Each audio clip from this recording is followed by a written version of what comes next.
What's up, everybody? Now, don't adjust your screens. You're actually seeing correctly. That's right. Ringside Society has officially gone visual. So this is our first ever one. It's our first time doing this. Please take it easy on us.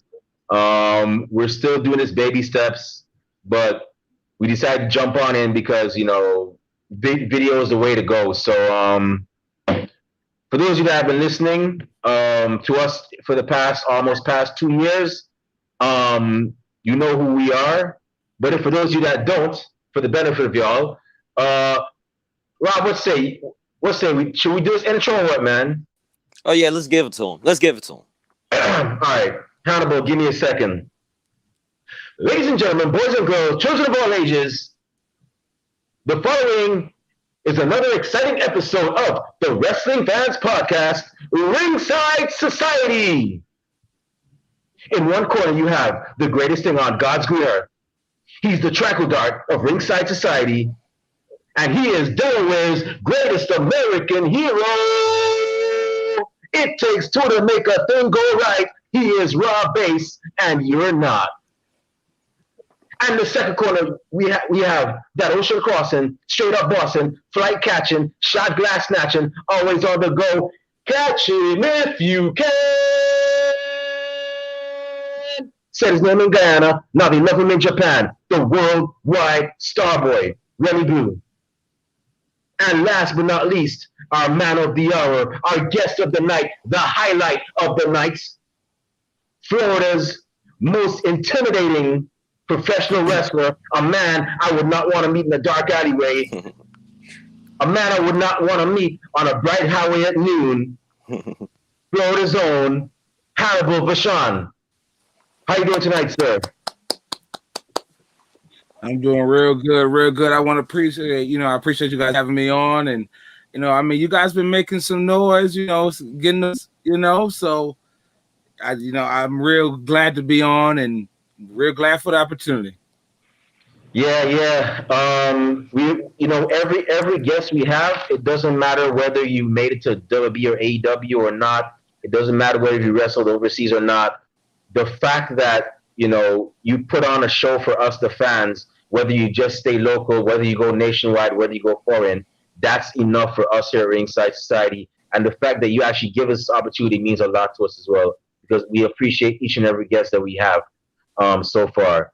And as with the other episodes, we really and truly do appreciate this interview as well. So with that being said, thank you on behalf of myself and Rob Bass. Thank you very much as well. To those of you that are one thing before I go any further, Mr. Vachon, to those of you that are actually listening in our groups, whether it's our Facebook group, we are going live. Sorry if I'm not the most pleasant person to see, but hey, I tried hiring Denzel, I tried hiring Michael B. Jordan. I ain't got that money. That's right. But I digress. To those of you that actually are watching us live, if you can leave comments, do so. If you have any questions you'd like to ask, do so. We'll try to get to them. But this is us right now. So Hannibal Vachon, man, you are a beast in the ring, man. I saw you go up against the Green Soldier. Woo! Man. I appreciate it. Yeah, like I say, I'm just gonna keep it real with you. I'm gonna keep it honest with you. A lot of guys, a lot of wrestlers, this is not me taking a shot, or maybe it is, and I don't care. A lot of wrestlers have got in the same position, on the same show, or on a show, and lied, or they'll try to say some politically correct stuff. I'm not like that. So I know all you guys trainers told you if you train right, you say your prayers, you do all that, you might make it and the right thing will happen. But that's until you get in the ring with somebody like me. Because I don't care about what the ref says. I don't care about what the fans want to see. I'm in it to hurt people. And that's what, and when you get in the ring with me, you need to kind of realize that this isn't about 1, 2, 3. This isn't about your legacy. This is about me being the only place I can be where I can assault you and not go to prison. Right. So for all the future wrestlers listening to this and thinking you want to train and work real hard to get in the business, you do that. But if you're coming for one of my titles, I'll break your arm before I quit or hand it to you. Woo. Man, I'm glad I'm not a pro wrestler. That was a young boy's dream of mine. I'm talking like a 7-year-old kid, but I know my place, and it's that's right. Here, I'm good. Maybe our other co-host Kathy, we miss you. Hope you're not out there causing any trouble. But maybe she would actually want to take a dive. But I'm good. I'll be just good old Remy Blue here. But Hannibal, I gotta, I always ask every wrestler that comes on this show, or every manager or every promoter, depending on which side of the spectrum of the business they are. But we always ask them, what was the events or the match that made you become a fan of professional wrestling, that got your interest? Well, that's, I know everybody's gonna be cliche. Everybody has a cliche when the Hulk Hogan body slamming Andre, but that went for me. I was never a WWE guy. I was always a WCW guy. And for me, it was Sting versus Rick Rude, Great American Bash or something like that, Clash of Champions, I believe. Sting Sting was wrestling. Sting had to leave in an ambulance. And then he limps back at the end of the show, right when they're about to hand Rick Rude his title. He limps back, okay, and gives Rick Rude a run for his money. And then Rick Rude cheats him at the end. And like Sting lost. But I remember that. I'll always remember that. And that affected me so much. And then now that I'm doing what I'm doing, that's my thing. I need to invoke some kind of emotion like that into somebody, because as a kid, that crushed me. That I wanted to not go to school the next day. That crushed me. That Sting lost. You know what I mean? So, that was that. To this day, I remember that. I'll probably remember that more than the last match I seen physically yesterday. Wow. Yeah, the Sting and Rick Rude series, man. Oh, geez, they were. Whew. I tell you, God rest Rick Rude's soul, man. Rick Rude was a one of a kind athlete. It's funny because when I first started watching in 1990, I was cheering Rick Rude on. I didn't know you were supposed to boo Rick Rude, but I was cheering him on. I was like, this guy got style. Funny fact, I thought Rick Rude was black when I first saw him too. But I was like 7. I didn't really know any better. I was like, the curly hair. Yeah. So I was like, this brother got some style, man. Like, I want to be this guy when I grow up, see him coming out with the robe and whatnot. And then I found out it wasn't, and it's funny, it wasn't until I was like in my teens, I was like, wait a minute, he's white? I mean, not that it mattered, because my first 4 favorite wrestlers were white. Well, one was Hispanic.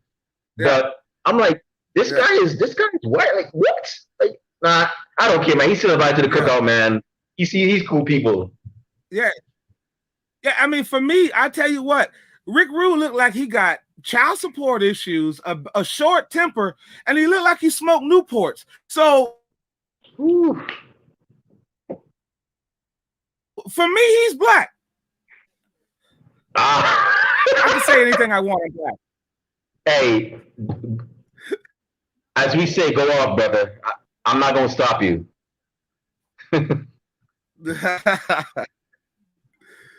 Yeah, but like I say, Rick Rude is always a hell of a talent. Like, he's guys that are just majorly underrated. Like, you know what I mean? Like Rick Rude, Psycho Sid, Mr. Perfect.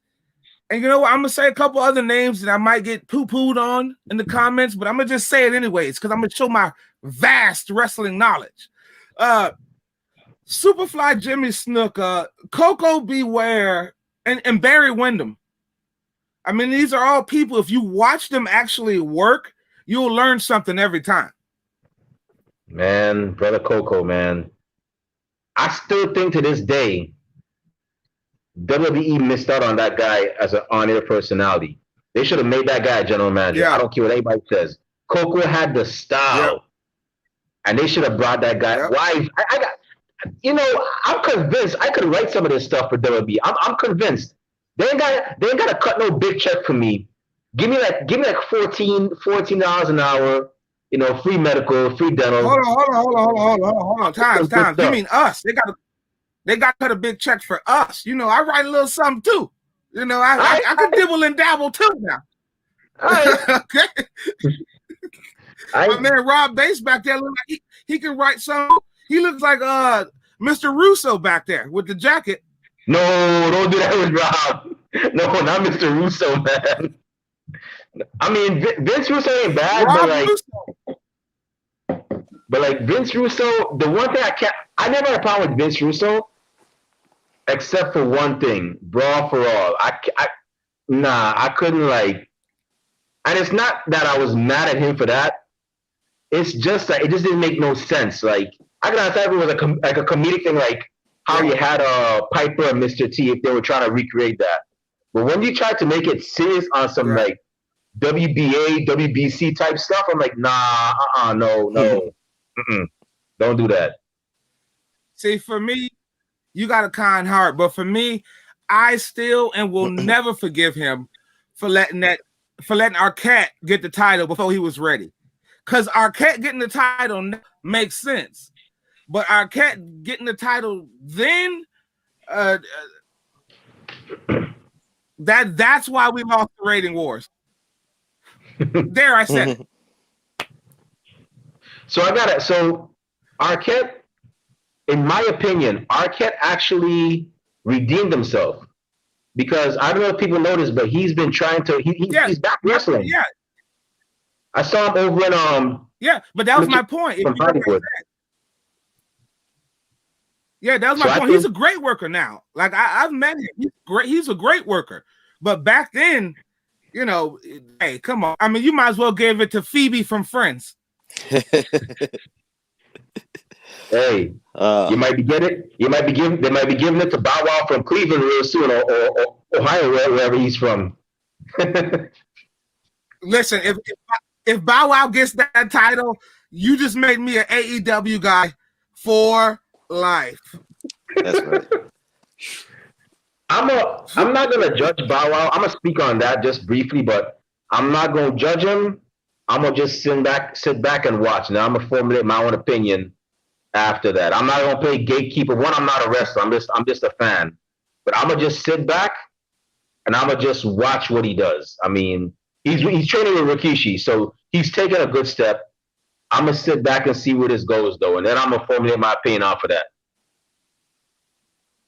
Yeah, but like I can already see the writing kind of on the wall. You teaming with Rikishi, you weigh about $125 soaking wet. Get ready for a frog splash as a finish. You know what I mean? And it's gonna be what we're used to.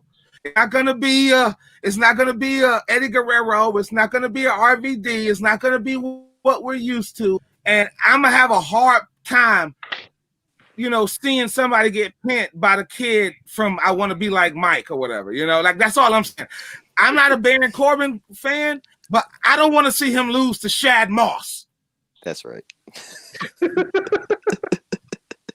Oh man. Yeah, that's yeah, I'm just gonna sit back and watch. And this is not me pandering to anybody. I'm just gonna sit back and I'm gonna watch because I know I know my boy. One more thing. Remy, one more thing. I know this is your show, and I do not want to correct you or anything on your show. But earlier you were saying something about overseas and this and that. I mean, I'm not afraid to tell you, buddy. I overseas. Beg pardon? I said I've been overseas one time. Earlier we were talking about, you know, wrestlers that are overseas or not, or you know what I mean? And I just didn't want it to go by. Because my fans would riot in the street. if I didn't clear that up.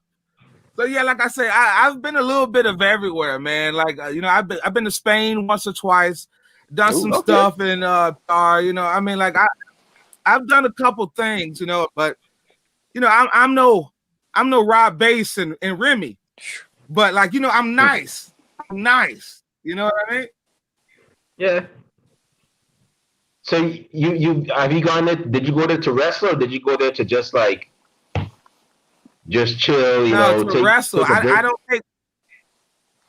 No, I don't. You can see my Facebook. I don't post pics of beaches and stuff like that. When I go do that, I go do it. My phone's not out. I went to wrestle. I don't go to shows to watch. I go when I'm booked. I mean, not to say I'm big time or anything, but if I go to a show to watch it, it's just gonna make me want to get in there. Wow. So did you ever get to wrestle in like Japan or anywhere? No. And besides, they're too stiff over there. They might knock the white off me. I mean, knock the black off me. Looking like Rob Bass after I come back over there. That's right. You Japan, think I'm tough? You run into Kenta. Shoot.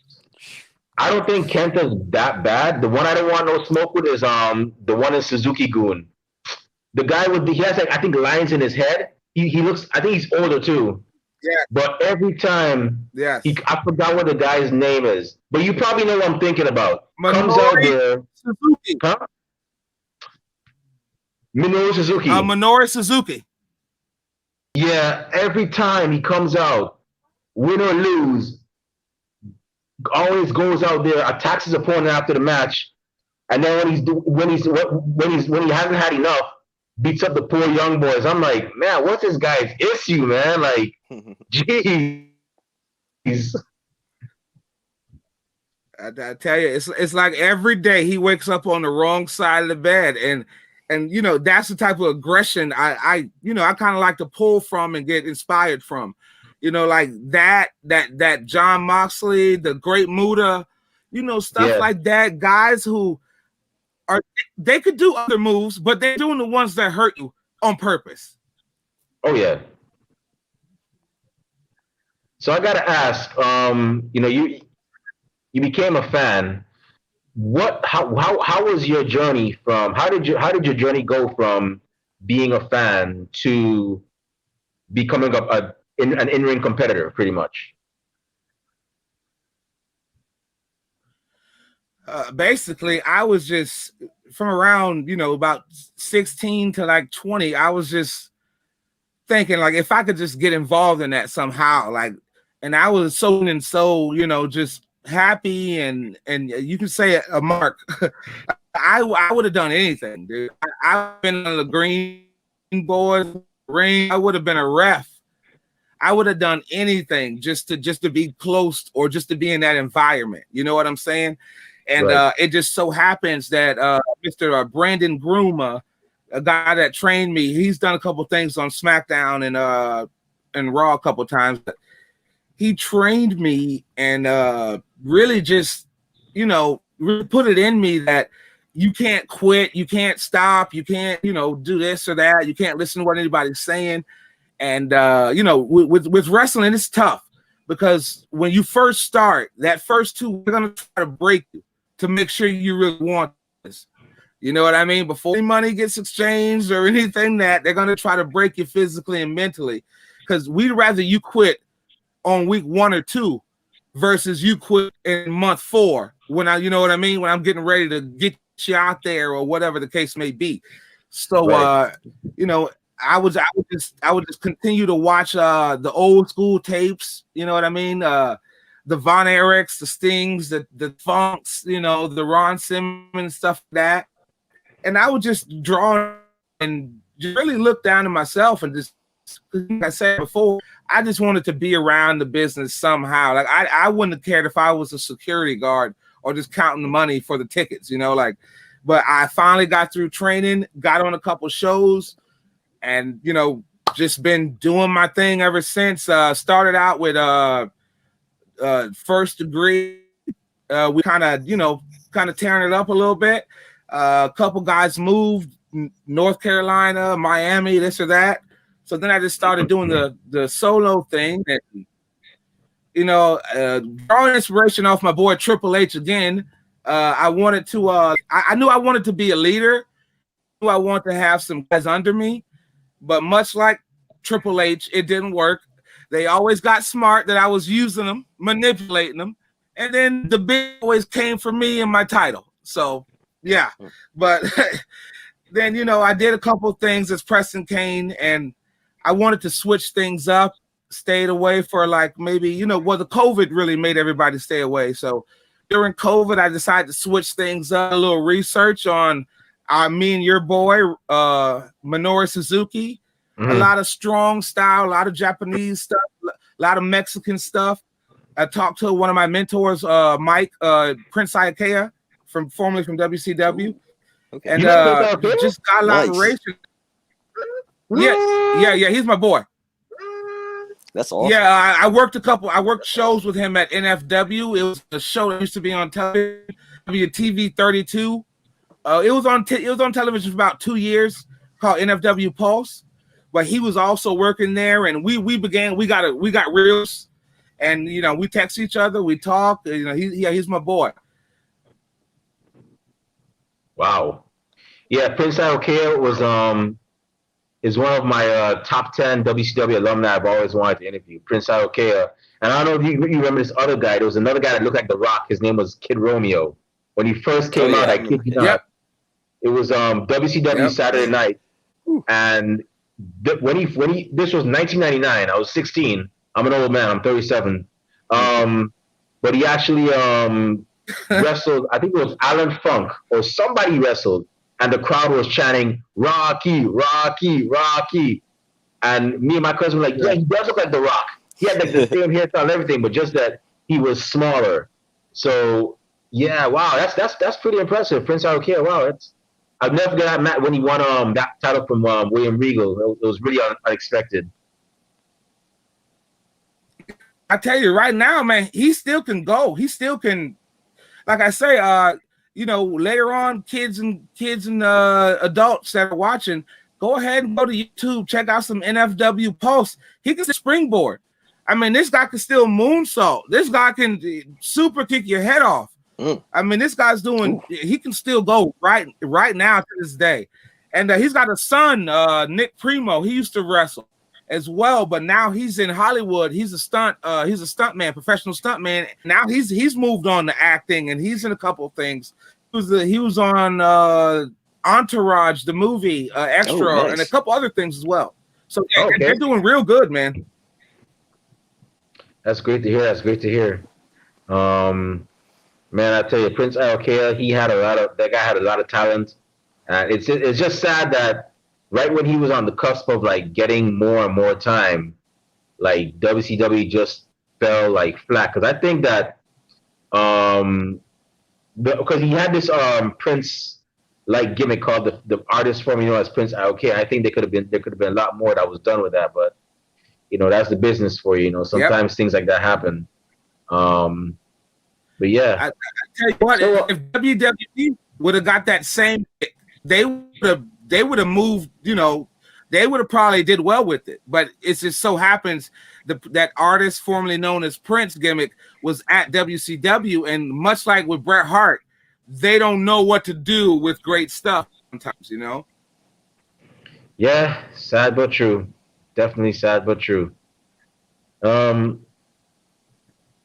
So how long have you been wrestling now? About 9 years. 9 years? Wow. That's cool. Yep.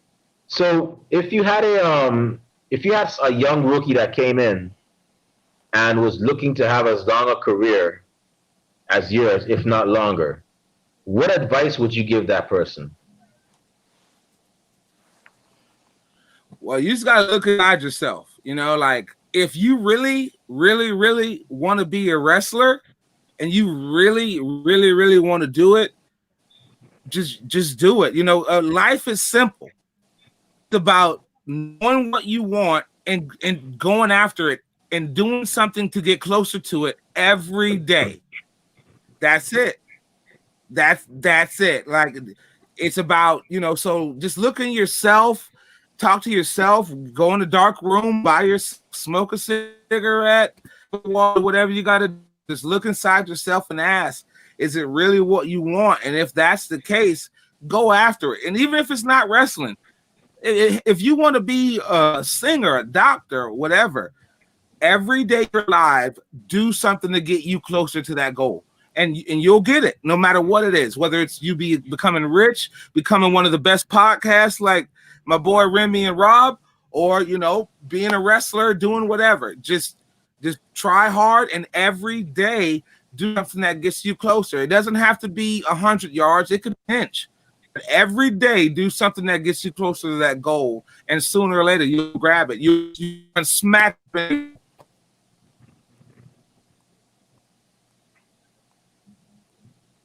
We didn't get that last part.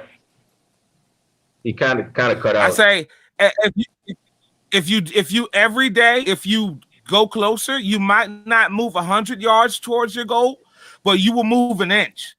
And sooner or later, you'll run smack dab into your goal. You guys will meet each other face to face, you and whatever goal you have.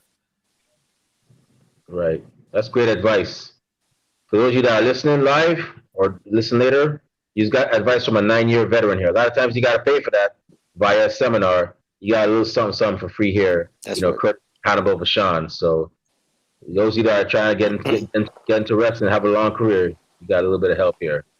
I don't know. I gotta say, obviously, your last name is Vachon. Have you ever met the Vachon family, like Butcher? Or I don't know if they're alive. Rob, which one is it? Butcher? You probably know more than me. Is it Butcher or Mad Dog that's alive, or? Man, I know. Wasn't Mad Dog Luna's dad? I know Luna Vachon. I know there's a million of them. I'm trying to remember. Oh man. Yeah. Have you ever met anybody from that family, or are you still looking to make that happen? No, I haven't. I just love that name. You know what I mean? The Mad Dog, and all those guys. That's a little bit before my time, but I seen a little bit of Luna Vachon, and that last name always stuck out to me. You know what I mean? So I knew I wanted to mix it in, and like I say, the Hannibal Vachon, it just sounds really good. You remember it whenever you hear it, and then if you see a match, you're going to remember the whole package. Right. Yeah, I never met. I met Black Jack, couple guys like that. Couple old timers who were just. I was blessed to even be in the room with Black Jack Mulligan. Woo, man, that's awesome. That must have been something. Black Jack Mulligan and Black Jack Alonzo, they look like one of the most intimidating tag teams of like the 70s. Those guys, whew, man, that was definitely something. You talk about more than a $2 steak. Yeah.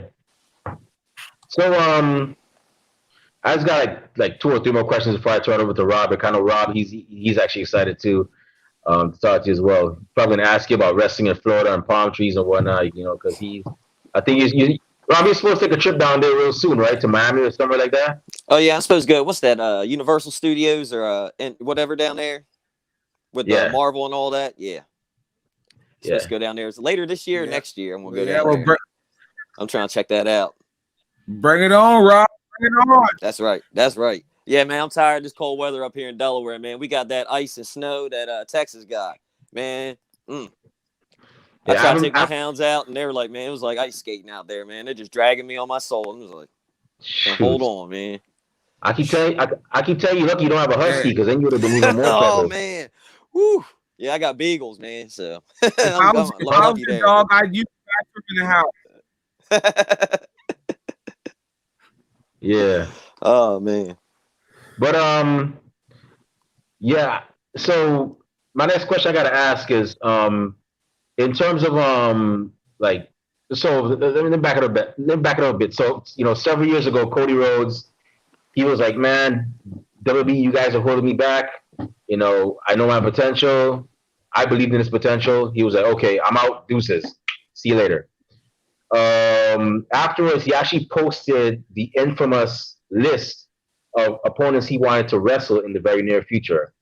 And of course, afterwards, he set off a whole revolution because now every wrestler, or almost every wrestler that I knew, had started posting their own list of opponents they wanted to face in the near future. So my question to you is, who are your top 5 opponents that you want to wrestle in the very near future? Who do you want to actually go toe to toe with and show them your wrath, in the squared circle?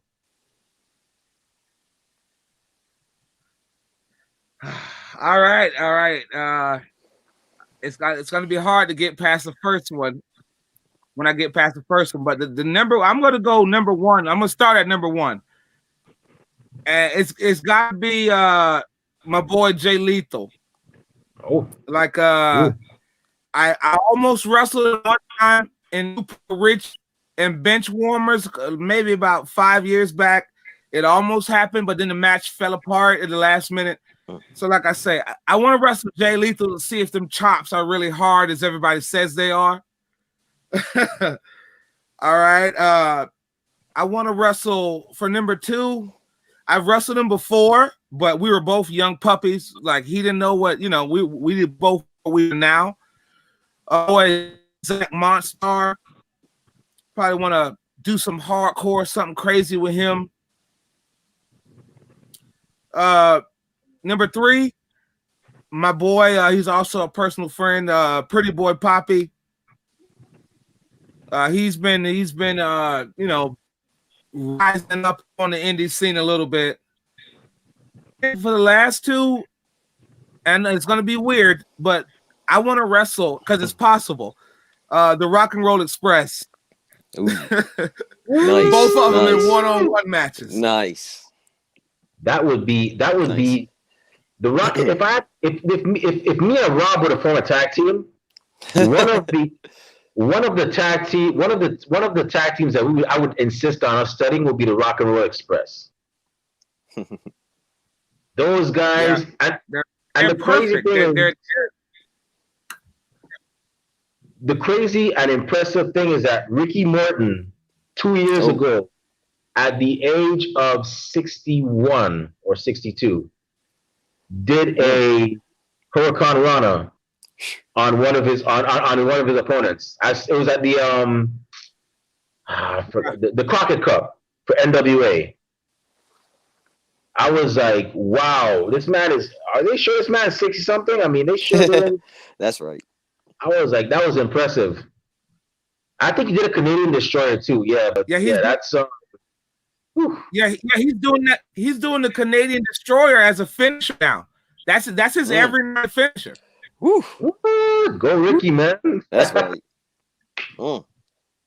I'm so glad I got an opportunity to meet them. Like back in 2013, they were at a show, and I saw them. Like, hey, the Rock and Roll Express. I grew up watching these guys. Let me get a picture with them real quick. They're really cool. So those guys as well. It just solid work, and just the type of guys that you get in there with them. I don't care if you're wrestling blindfolded, you're going to learn something.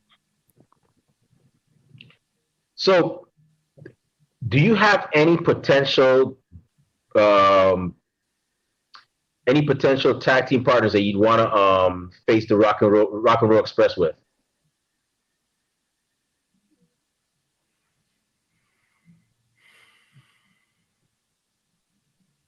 To be honest, I don't know, man.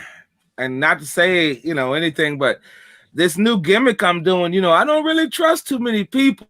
You know what I mean? Okay. And, like I say, when it comes to tag team, I've kind of been there, done that. I used to be sort of a tag team specialist. So now a majority of my titles have came from tag team. You know, about 17 of my titles have came from tag team wrestling. So I don't want to. I'm trying to get into the singles thing. And besides, it's something about being in the ring with somebody and no way out. Like you can't go tag your 2 feet taller, your 20-pound heavier tag partner. You know what I mean? It's just me and you in there. Awesome. So my last question before I turn it over to Rob here. In terms of professional wrestling, where do you see yourself in 5 years? Oh, well, I'm already kind of doing it now. I'm transitioning now from the in-ring stuff to the backstage stuff. I just promoted and booked the House of Lucha show that we just had a while back. We had Mick Foley, do a special guest, through the little Titantron thing. We had a title versus title match there. The AMP Pure Championship versus the House of Lucha Florida Championship. And then, like I say, I'm doing something with CWF right now with my boy Jeff as well backstage. And also, I got something else coming out right now with my boy Kevin called Florida Gulf Coast Wrestling. It's a new promotion that's just coming out. So like I say, I got a lot of things coming out, going on, and just backstage and promotion and booking wise. So that's where I see myself, like trying to do exactly what Evolve was doing. Awesome. Well, I definitely wish you all the best with that. If I'm ever in town, because sometimes every now and then I tend to, end up in Florida, maybe Fort Lauderdale, maybe not Jacksonville, but maybe Tampa, maybe Orlando. If I ever see your guys' show, I'll definitely do my best to attend. I was actually down there not too long ago for GCW. I don't know if you ever heard of them, the Generation Championship Wrestling. But I was down there for one of their Yeah, I was down there for one of their shows like a couple months ago. So if I see you guys there and I'm in town, I'll definitely make sure I pop up, But anyways, I'm gonna turn it over to you'll be greatly appreciated. You'll be appreciated, and don't bring your money because you're getting there for free. Will do. I remember that. Nice. So I'm gonna go ahead and turn it over to Rob Bates here, because I know he has a couple questions for you as well. Rob, go ahead, man. Floor is yours. Sweet, thanks, Remy. So what's going on, Hannibal, man? How's everything going, man? How's everything going your way? I can't call it. I'm trying to stay cool like y'all boys, man. That's right. Cooler than the other side of the pillow, man. I feel you. So what you been up to, man, during this, quarantine, pandemic lockdown thing, other than, man, you got that badass mask, though, man. I got to ask, though. Do you have a gear or a mask maker? Where'd you get it? Because, man, you look at that, you just strike fear. I know you strike fear in your opponents. Because you go in there and you dispense justice. Man, I bet if they mess with Hannibal, Ouija board spells death. That's right. I don't got a mask maker per se, but I got it online from Mexico. And I got something else coming. I don't want to let the cat out the bag just yet, but I have no choice but to let it out the bag. So I'm trying to pull up some stuff right now. I'm trying to find it. But like I said, I got a lot of stuff going on with the mask. I never want to just look like, the common mask. So everybody has the Rey Mysterio, you know what I mean? Not the Rey Mysterio, but that foam mask. I kind of want to stick out a little bit. So I just try to find something that sticks out and just nobody will ever, forget, so to speak. Oh, yeah, that's right. Yeah, man. I agree, man. Cause man, that mask you got on now, man, is badass. This is my new one. I don't know if you guys can see it. Oh, okay. Man, got that mask drip right there, man. Man. That's right. Man. Yeah, it's sort of like a gas mask type killer thing. So, like I said, I want to come with something different I'm trying to scare little kids, basically, whenever I come out. That's right. That's right. Hey, man, I had to bring something here with me, man, because, man, I had to bring Buddy Christ just in case, man, because, Oh man, you gotta keep me safe. Gotta keep me safe. So man, what have you been up to, man? Have you been catching up on TV shows and movies, man? During training, doing a lot of stuff like that. Oh yeah, man. I'm trying to watch what my carbs, stuff like that, but it don't help when the Netflix and you got all that, and you want to eat movies, but you want to watch movies, but you know what happens when you watch movies? You want to eat snacks and do this and do that. So I'm fighting with snacking in this quarantine weight, probably more than I thought in my last title. Oh man, man, that's crazy. I believe it, man, because they got a lot of good stuff out there right now, man. Like I'm watching WandaVision and stuff, man. I'm waiting on that. Like, I don't know if you've seen it. Have you seen it yet? Yeah. And like I'm up on all of it, man. But see what got me? I'm still waiting for Ozark to come back. I need Ozark back like yesterday. Yeah, I remember that. Yeah, okay. Yeah. I was gonna say, man, it ain't been back in a while, right? It's been a bit. Yeah, man. I don't know if everybody got sick or COVID. I mean, God bless them. I God they didn't, but I need that back right now. Oh yeah, that was a pretty good show, man. You know what? Yeah, you saying something, man. I need to go back and watch that, man, because I've been going back. Yeah, I've been watching I get stuck in that rut and just watch the same old stuff. Like I'm watching Archer and Brooklyn Nine-Nine right now. Like that's what I got in my loop, you know what I mean? So yeah, man, I did see, man. I got to see, man. I tried to go ahead. Go ahead. I tried to do that, but once I already know the finish, it's over. Yeah. It's over for me. There you go. Yeah. I feel you. So I did get to see your badass Thanos glove, man. Do you bring that to the ring with you, man? So when you go out there, you're just like done. No. I don't take that out the house. That's something personal. Gotcha. That's something personally for me. Whenever my girls can, I act like I'm gonna slip the glove on and snap. She know to shut on up. That's right. I need me one of those. I ain't got a girl yet, but I'm just saying, just in case, That's right. You get the glove like Thanos. She be like, show the rocks. Show the rocks. Yeah, she know what time it is. I might snap and she might be on another planet, or I might out 50% of the people here. That's right. Yeah, you're welcome, Bill Gates. That's right. Just go up there, turn to dust. Now, back in the day, man, you were in a tag team, Cain and Abel, man. How did that get started, man? How'd you get started with that? How'd y'all get together, man? Because y'all were dominating. Y'all had gold. Y'all had gold and all that. Thank you. I appreciate that.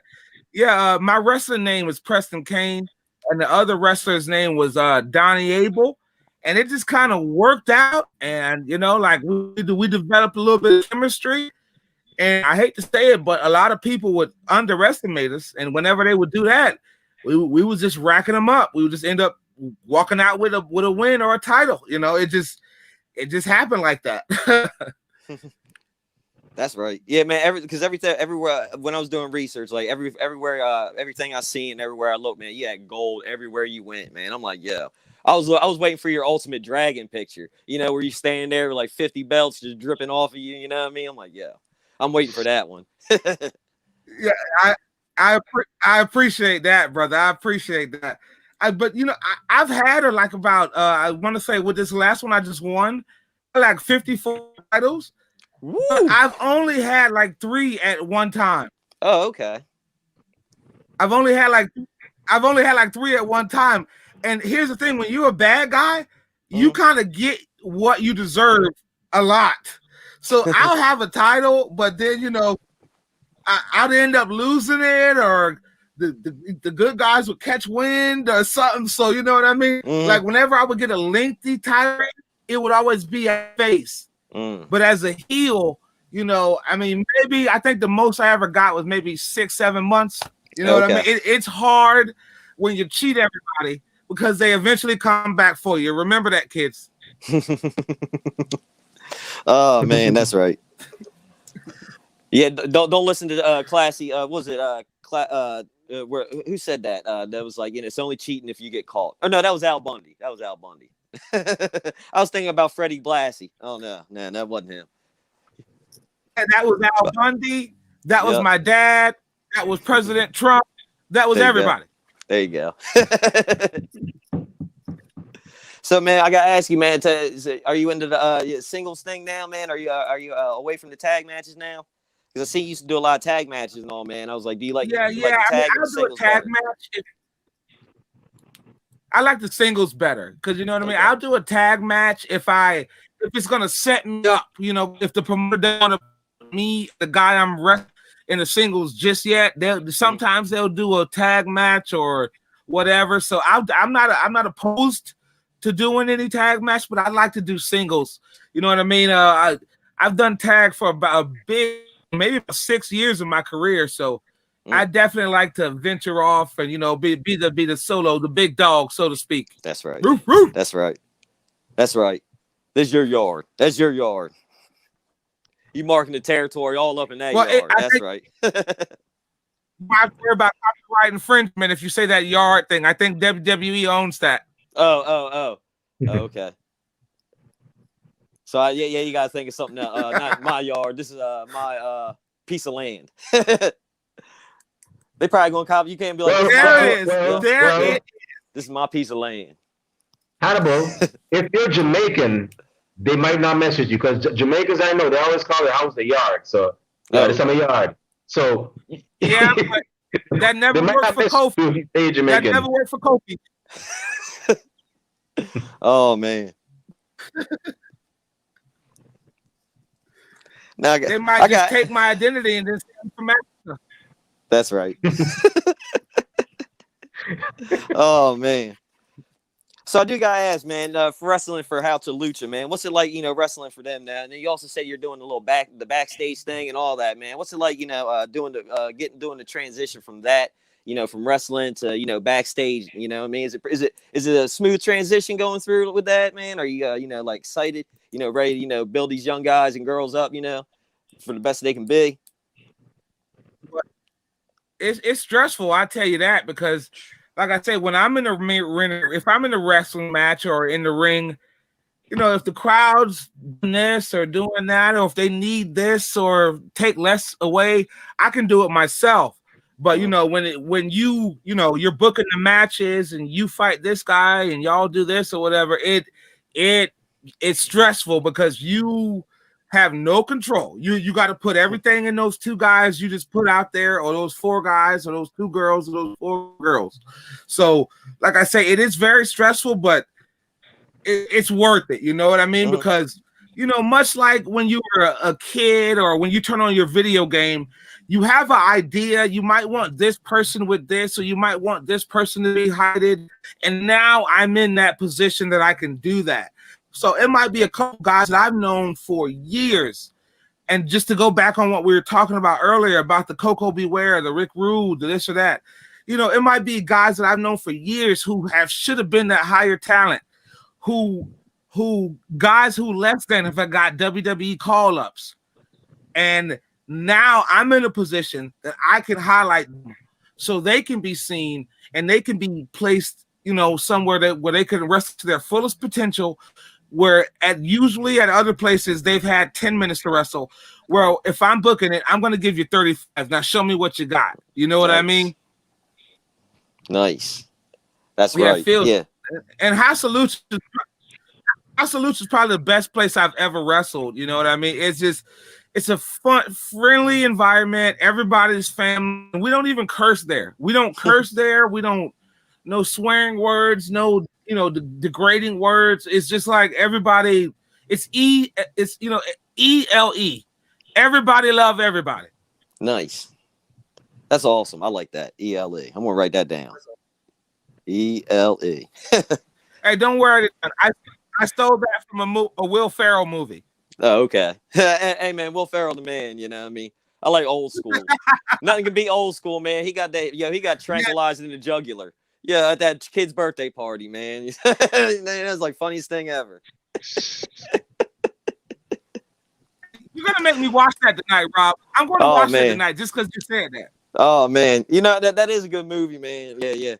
See, I've got the. If you ever seen, because I watched that Mortal Kombat trailer today. I see my boy Joe Taslim as Sub-Zero, and I'm gonna watch my Raid movies tonight, man, because he was in the Raid 1. I don't know if you ever seen those, man. Those kung fu movies. Woo, man, the battles in there. Oh man, anybody check it out. The Raid and the Raid 2. Woo. Which one was? Wait, was he the star? Or was he? He was like the star in the first one. It was him and the other dude. I saw both of those, and I the only one I remember is the police officer. And then he had his brother, and it was the other guy, the guy that fought Mad Dog first. Okay. I haven't seen those movies in a while. Oof, yeah, man. Yeah, the movies are intense. Hey, Rob is the movie guy, man. Rob's got it all up here about the movies, man. Oh man, I love some movies, man. Man, they be on background all day, man. I love that. Movies, wrestling, and games. That's about it. Like I just got that's what life's about, right there. That's right, man. I just got that Fire Pro Wrestling for PlayStation, man. Have you ever checked that out yet? Yeah. Oh man, yeah. I'm a WWE 2K19 guy though. I just got my WWE 2K19 so souped up. Yeah, I got Okada. I got everybody from Okada to the. Oh, nice. Yeah. See, I got 2K19 also, man. I got it for Xbox. Yeah, but yeah. They got all kinds of stuff. Yes, man. I can't. You gotta go to that community creations. Yeah. Yeah, I don't know how them people can do that, man, because I can barely sit there, like make myself, man. I'm just like, all right, here we go. Good enough. Throw a mask on or something. I'm good enough. Face paint. Yeah, here we go. I was fortunate enough that somebody made me on WWE 2K19 because I've never been able to do how they did it, did it. So like, I tried to make my wrestler myself, like you did, Rob. Mm-hmm. And then one day I'm just I'm messing around. Oh, you good? And then I'm messing around. So I go type in my name, and it was like it didn't have a lot of downloads. It was like I think 6, but still, like I downloaded myself, and that's awesome. It was better than the guy I made. So like I deleted the one I made, kept the one somebody else made for me. That's awesome. Yeah. After this, I'm going online. Yeah, I'm going to download you on my roster now after we get off here. I'm going to get on there. So now it'll be like 8. There you go. Now you have at least 8. Hey, please do. Oh man, that's my favorite number. Lucky number 8. Lucky number 8. All right, no problem, man. I got you. So, man, when's your next match, man? You got any matches coming up? Yeah, well, my next match will be June 21st, but at House of Lucha. But I'm booking a couple other shows right now that we are working on the date for. We got the debut of CWF coming in March, maybe April. We got the debut of Florida Gulf Pro coming in maybe June or July, and then Amp Pure Pro Wrestling is going to do a show soon. I'm helping backstage with that with my boy Hound Dog. Puerto Rican Hound Dog, that is. So like I say, I got a couple things coming up. I might be making a surprise appearance at LCCW on March. Ooh. So, I got a lot of things coming up, and just God willing, I can make them all happen. Nice. That's awesome. Now, are they going to be streaming online anywhere, like on Fight TV or anything, any of these shows? That the Florida Gulf Pro, we are working on something. It might be with Fight TV, maybe with Roku, maybe with something, but we're gonna bring it to you. Nice. Definitely. That's right. Yeah, I'm gonna. Yeah, whenever it comes up, I'm definitely checking it out, man. I'm definitely checking it out. Now you're saying earlier, man, you went to Spain. Thank you. Oh man, no problem, man. Always support you. Now you were talking about going to Spain earlier, man. Wrestling over there. What was it like wrestling over in Spain? Because man, I ain't never been over there, man. You don't hear people talk much about going to Spain. It's always like, I'm going to France or Italy or What was it like in Spain? Yeah, it was a young guy that I had got introduced with through the wrestling thing, and he knew a promoter over there. Mm-hmm. I guess it was a promotion that used to be back in the day, maybe about 10, 15 years ago. I'm hearing, and he wanted to try to bring it back to try to get it going again, and he was going to have one big show, and if it worked out, he was going to keep it going, and if not, he was going to let it pass or let it die. So he had one big show. He flew a couple guys out from here, guys out from there. Look, so have it that one of the guys that going over there, I was just friends with them, and he brought me along, and it was real nice over there. The fans over there really appreciate everything, but it's they like catch sort of the Zack the Saber style of rap. You know what I mean? They don't want to see a Thriller press slam. They want to see you use your mind and get out of these holds. You know what I mean? So when you go over there, you're gonna have to bring it. Like they don't want to see no test of strength and all this other crap. They want to go and they want action like that. Okay.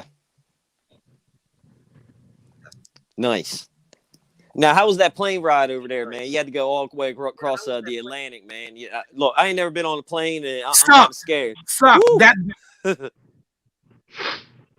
Look, it was like 11, 12 hours, and that booking is the reason I don't take big bookings like that anymore, because I'm afraid of planes as well, and that was my first trip. So yeah, I'm done. I'm done. That's right. That's right. That's right. Man, I feel you on that, man. Because my sister, going to Florida is trying to talk me and going taking a plane. I'm like, look, you can tell me 2 days in advance before you're leaving. I'll drive down there and I'll meet you there. I'll pick you up at the airport. You know what I mean? So you ain't got Uber or nothing. And, nah, man. I'm like, because I'm all about the cross country driving. You're just like see the sights. See the sights. I'll go see the biggest ball of yarn in the USA. I don't care. Like me. Yeah, I mean, people always crap on it, but you know what? I'd rather be in that passenger seat listening to some country music versus on 20 or 100,000 feet in the air, and then I'm out the movie Final Destination. Oh man, is this a sign? You know what I mean? Woo, man. Oh yeah. I know, man. I would be cussing the pilot out. They were like, "Yeah, the movie tonight is the Final Destination." I'm like, no, nah, man. How you gonna do that to me? No. I'm about to straight soil myself, not figuratively, literally. Yeah. Man. Yeah. I'm telling you, man. And so, like I say, it was like a 12-hour gimmick, man. And I'm talking about that's just like one way. That's like one way, and then you gotta keep in the fact that it's a different time over there. You got to keep the fact that I don't know if it's too personal with you, but some brothers our stomachs get a little tight. You know what I mean? I can't eat foreign food all the time. You know what I mean? Like, you don't want to go over there and just I'm hungry, swipe my card, so to speak. Yeah. You know what I mean? And like it's just so much you got to worry about, so much that people don't even think about. People are like, I get to wrestle over here. Well, guess what, kid? 15 minutes. You getting over here is going to be 3 days. So you got other stuff to worry about, and it's pretty important. Yeah. That's right. Yeah, man. Sometimes, man, you eat that crazy food from other countries, man. That it'll hit me like that, man. It's like, go to his calling before he gets home. Hurry up. Let's make him race. Let's see how fast he can run. Yeah. And I'm like, oh, man. Listen to me, Rob, I had something over there, and I swear to God that I ate a sandwich over there, and before I put it down, the devil was sitting right next to me like, you messed up, right? Man. Oh, man. Oh, man, that's crazy. Yeah, man, because we had a guest on not too long ago. He was talking about wrestling down in Mexico and stuff, and he was like, "Yeah, don't drink that water down there. You be sitting on the toilet with your head in a bucket for a few days, man. You know what I mean? Drink that bottled water. Get that, go get that, Monster Energy, whatever, soda, whatever you're gonna drink. Don't drink the tap water. No." Yeah, I mean, I didn't know it until I read, but like traveling. I mean, that's something, when you're broke and you can't, you're like, ooh, I want to travel. Travel. But then once you've actually been on the road, you're like, I like my house. I like my house a lot, That's right. That's right. Now I was gonna say, is Spain the farthest you've? Spain was the farthest you've been, right?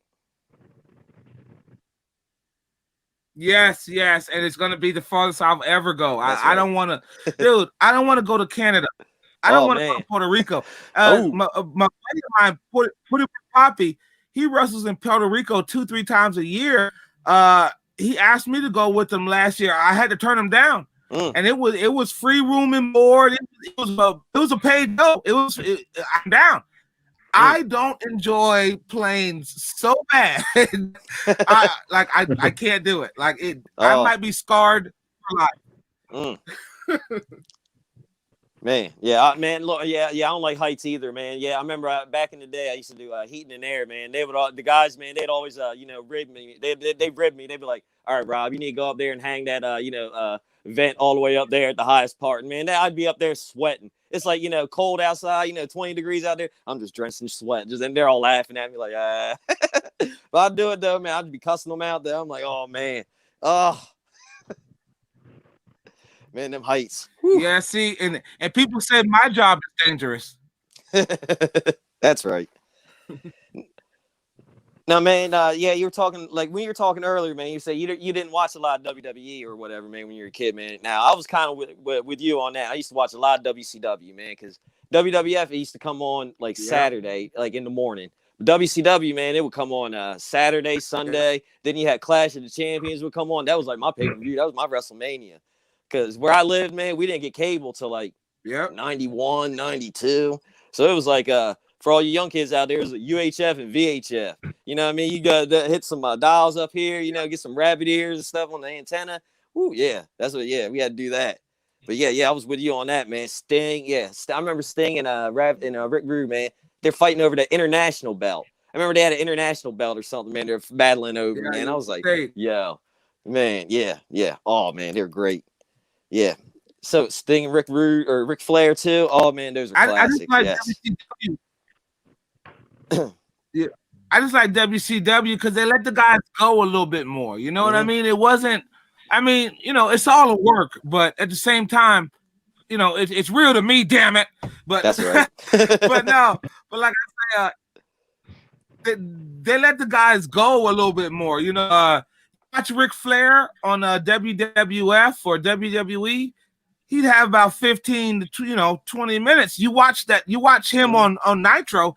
Ric Flair's wrestling for 35. Yeah. So like I say, you get to see your guys a little more. They get to freestyle more. Vince is not in gorilla, telling them to do this and do that. So I like to see guys in their their natural habitat, so to speak.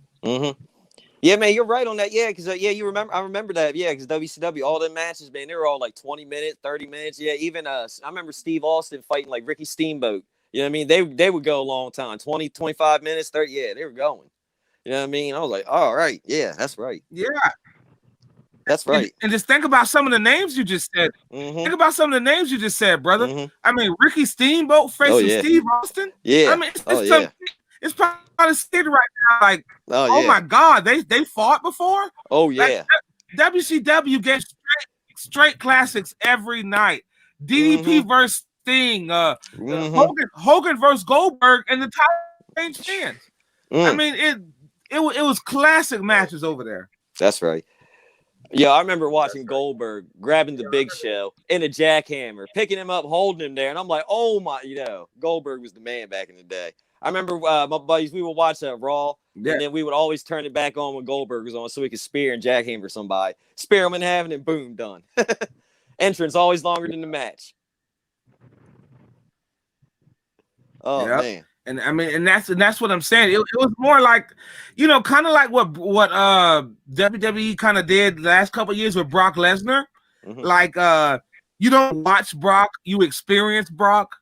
Yeah. But it was kind of like that with WCW, though. Like, you didn't know what was going to happen. You just had to experience it. The NWO coming down, freaking Master P and everybody coming out. Yeah. They were the first to have MMA guys. But people don't realize that. They were the first to have MMA guys. Tank Abbott, all these other guys. Like, so much stuff, and the David Arquette stuff.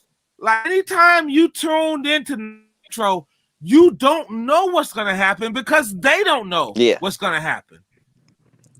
Oh yeah. Yo, did you see that David Arquette that documentary on him? I think it's on Hulu or whatever, man. I got to watch it, man. That was pretty good. I actually like that, man. It was pretty good, man. Yes, I did. Like I said, I got a lot of respect for Arquette. I got a lot of respect for Arquette. Mm-hmm. He's a hell of an athlete, man. That man, he's awesome. Yeah. Yeah, it's like DDP said, man. When he was like, man, I don't think you should give me the title, but it was like, man, they're gonna give you all that money and that title. It's like, man, what are you gonna do?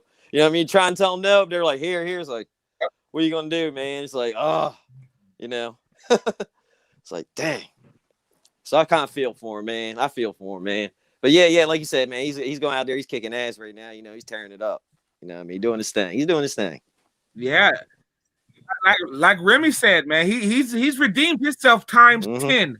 Mm-hmm. He's the kid that failed high school, and now he's the prince that same high school. Mm-hmm.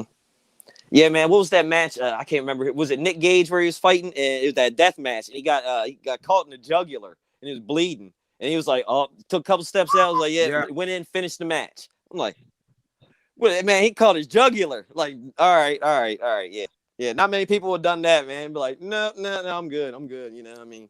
Now he went back in the ring and was like, I'll tell you right now. Whew. I tell you right now, 7 billion people on the earth. I guarantee you can't walk out and find me 3 that are tougher than David Arquette. I know. Well, I was gonna say, besides David Arquette, there's also this guy. What was the name of that guy that fought against Undisputed Era? Pat, what's his name? McAfee. Yeah, Pat McAfee. Yeah, he's pretty good. Yeah, he surprised me. He surprised me, and you know what surprised me too, but. I think it might be different if she comes back this time. Maria Menounos. She had that one match in at WrestleMania 28. Now those are people I would definitely prepare the WWE 2K game just to get them as a pre DLC or whatever. I would definitely pay for those 3. That's right. Yeah, but 2K, I'm going to tell you something. Like, I mean, it'll be good for the video game, but in actual life. When you got millions in your account, you're not gonna find many millionaires that want to bump on that ring, on that wood and that metal, man. So it's all good when you're cutting promos, but to show up every night, every week, every weekend, every month, to just get pounded on for 20 minutes, I mean, I don't think you're gonna find a lot of actors or superstars that are gonna come do that. That's why, like you say with Bow Wow, I'm gonna have to wait and see. Because I just don't think them lasting outside of a year because that wood and that metal don't care if you're Bow Wow, it don't care if you're Remy, it don't care if you're Rob, it don't care if you're me. It's gonna hurt, and whenever you go against that wood and that, it's always gonna win. You're gonna lose. Oh yeah, that's right. Now we just had like the Super Bowl and stuff, man. You brought up Mr. Perfect. Everybody's talking about Tom Brady's the GOAT. But there's one thing when I was a kid, man, I got to see Mr. Perfect throw a touchdown pass to himself. He stood on the goal line, threw a ball in the air, ran all the way down the field and called it. I ain't never seen Tom Brady do that, man. So my all-time greatest quarterback probably be Mr. Perfect, man. I don't know if you ever seen that, man. So yeah. I would tell you, bro. I mean, I'm old school sort of too, and it was before my day, but I kind of seen the highlight tapes and everything, and I seen a couple of real games, on YouTube, full games. I'm still a Joe Montana guy. Like, I mean, I don't care if Tom Brady has 50 more titles than Joe Montana. Tom Brady, you don't throw the ball better than Joe Montana. That's right. There you go. Like, you know what I mean? I'm sorry. And it's the same thing. It was the same thing with the LeBron and the Kobe stuff. LeBron, you don't shoot better than Kobe Jelly Bean Bryant. Like, I mean, you want to talk about rebounds? It's one thing. But if you want to talk about, I mean, when you think of basketball, you think of shooting. You know, and he doesn't shoot better than Kobe. When you think of football, you think of throwing. Nobody throws the ball better than Montana. So, you know, when you say GOAT, I'm thinking guys who just, you can watch them with the TV on mute and not know any of their backstory, and you can tell who's the best on the field or on the court.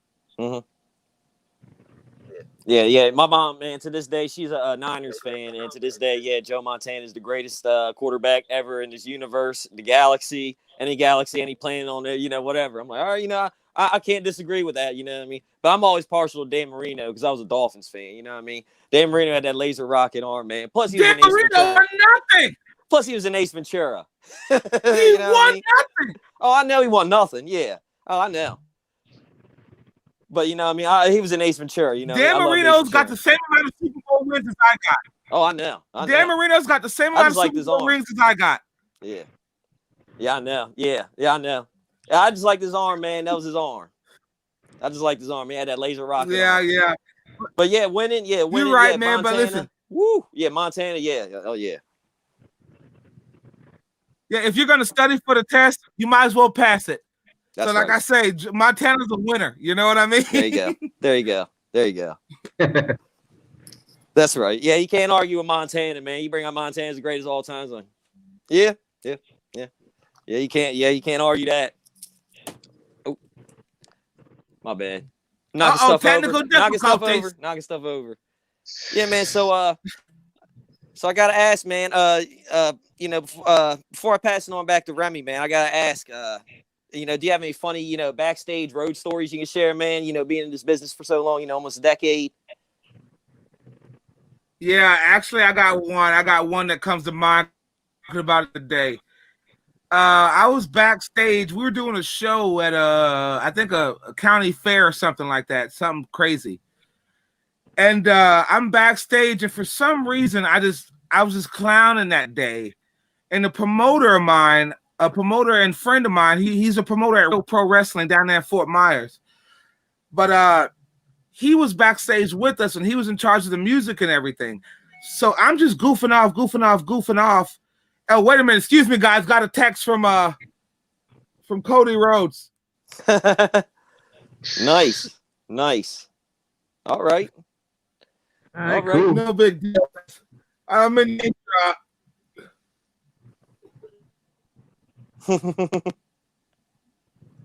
I don't mean the name drop. That's right. Woo! That's right. But like I was saying. Woo! Like I was saying. We were backstage just clowning around, doing that. And he bends over to get he dropped a piece of paper or something. So I give him a Fame-Master, you know, the Dolph Ziggler's move or whatever. In the back. Like, he didn't know about it. He got hurt a little bit. And I thought it was okay. I'm laughing. Everybody's laughing. He's laughing as well. He says nothing. About to go by. It's time for me to wrestle. I'm expecting my music to come out, which is gangster, hardcore, hood, slap your grandma in the face type music. That's right. And because of what I did to him, he puts on the thing from Toy Story, You Got a Friend in Me. Oh, man, that's crazy. Yeah, so I had to cut that.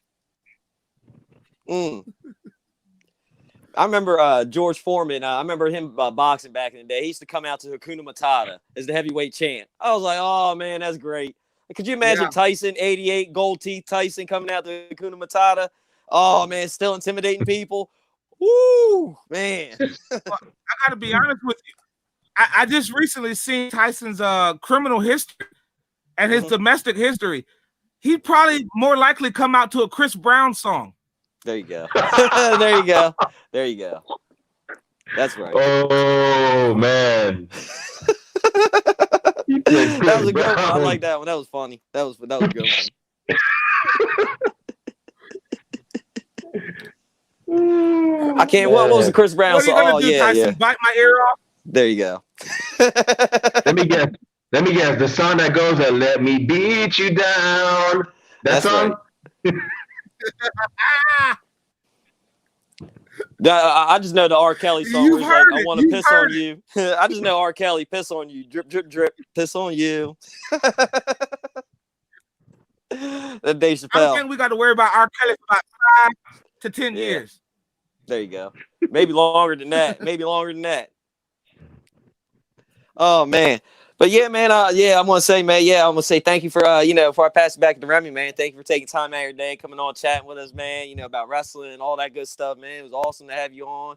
Man, I had a blast chatting with you, man. I hope all the positive things happen to you and your family, the rest of from here on out, man. Hope nothing but good things happen to you, man. Hey, thank you guys too, man. And like I say, both of you though. I mean, I'm talking to you, Rob, but both of you guys, man. These two guys are the same way they are here that they are off the camera. They're both good guys, both smart, intelligent guys, articulate guys, and like I really see you guys doing something big with this, man. I really see y'all going far, man. So, man. Yeah. Thank you very much. We're trying, man. I mean, our goal here with this is not to be the best, but to be one of the best. And we're just 3 people. We have a third host, but unfortunately she couldn't be here due to causing trouble. We call her the mistress of misadventure. She's probably out. She's probably out like bullying somebody for their lunch money. But Kathy couldn't be here. But the 3 of us, we just love this. We just love wrestling a lot, and I mean, we always enjoy talking to wrestlers like yourself. We don't care if you're not an AEW wrestler or a WWE wrestler, or we don't care if you never were on TV. I mean, the fact that you go to the ring day in and day out, and you put on a show for us, that's enough for us to say, hey, we want to know your story. We want to hear from you. Let us know the time. Let us know the day, and we'll make it happen. And we've been very successful in that. And that's pretty much what we strive for. That, and we love this business so much that we even actually interview fans. That's a crazy thing. Like, we actually have another thing called 15 Minutes of Fandom that we actually do normally after we have our main guest. But due to this being YouTube, we're probably gonna work it in somewhere on another video somewhere. But we normally have that where we actually have the fans, tell us why they like wrestling so much, and the moments they've experienced and so on. So we just love this business, man. I mean, we'll probably never get into the ring and tussle it with people. The most I'll ever be is probably a ring announcer, if anything. But we just love this business so much, and I just gotta say on behalf of myself, Rob Bass, our other host Kathy, Hannibal, thank you for for the 9 years that you've put in. Thank you for the matches and memories that you've given us. If nobody's thanked you before, you're hearing it from us for the first time. If you've been thanked for it already, well, you're hearing it from us for the millionth time. But thanks a lot. We really truly do appreciate it. As well, whenever you guys have that, another thing we're actually striving to be is that go-to place where, oh snap, I'm in Florida. It's the weekend. What show do I have? What show is in my area? Boom. Let me check out Ringside Society. Oh snap, they got GCW here. Wait, I'm in California. What they got? Bam. Oh, they got East Bay Pro Wrestling over here. So we're trying to like pretty much work on that as well too. It's a work in progress, but it's going pretty good. That promotion that you're working on, whenever you guys have your whenever you guys have your show ready and your post ready, just let us know. Shoot it all over to us, on Instagram or Facebook, and we'll let people know about it. Because we like to let people know in the areas, and we don't do this for clout. This is no cap. We like to let people know, what's going on with the local shows in their area, because we believe that you should support indie wrestling. I mean, that's where 95% of your WWE, AEW, Impact Wrestling superstars come from. So that's pretty much our MO right here. Before we let you go, because it's about that time, where can fans find you on social media if they want to check out your next appearance, check out the new promotion you're working on, or if they want to buy merch?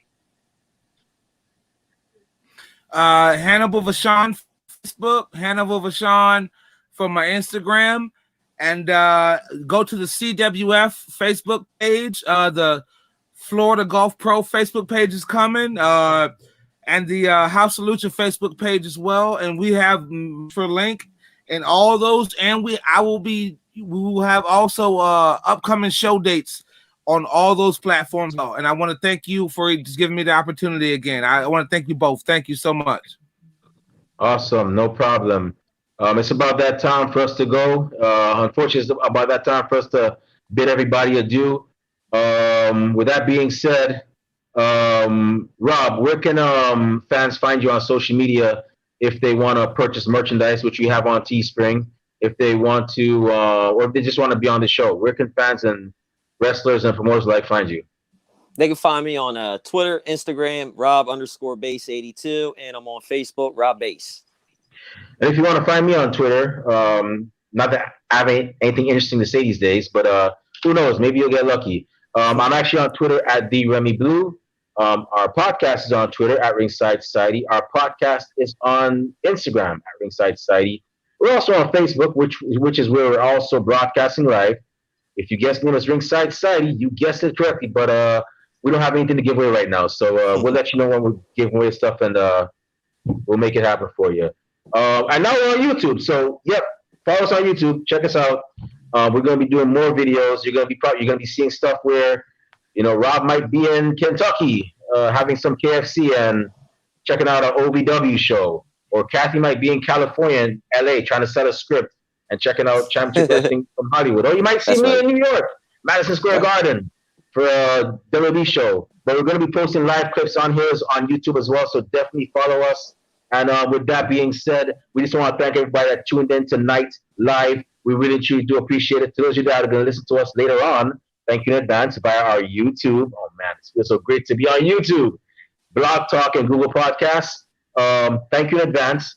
And to those of you that hate us, can't stand us, really and truly wish we would go away and shut down shop. Well, I'm sorry you feel that way, but like a Snickers commercial in the 90s, we're not going anywhere for a while. They hate us because they ain't us. And we ain't stopping. So with that being said, we just want to let everybody here know that we at Ringside Society are very well and aware that everybody and their grandparents and their parents have a podcast. Well, we're not your grandparents' podcast. We're not your parents' podcast. As a matter of fact, we're not just any podcast. Rob, one time for the mind, one time for the people, one time for the wrestling culture, one time for our really awesome guest, Hannibal Vachon, and one time for Kathy, who is currently away trying to find the Cobra Kai dojo. That's right. Kathy, it's not a real thing. What kind of podcast are we? We're the Wrestling Fans Podcast. That's right. We're the Wrestling Fans Podcast, Ringside Society. Check out our merch. You see it. You see it. Go to Teespring and go cop it. With that being said, y'all stay safe, stay healthy during this pandemic. Be excellent to each other. Party on, dudes. We out of here. Peace. See y'all. Good night.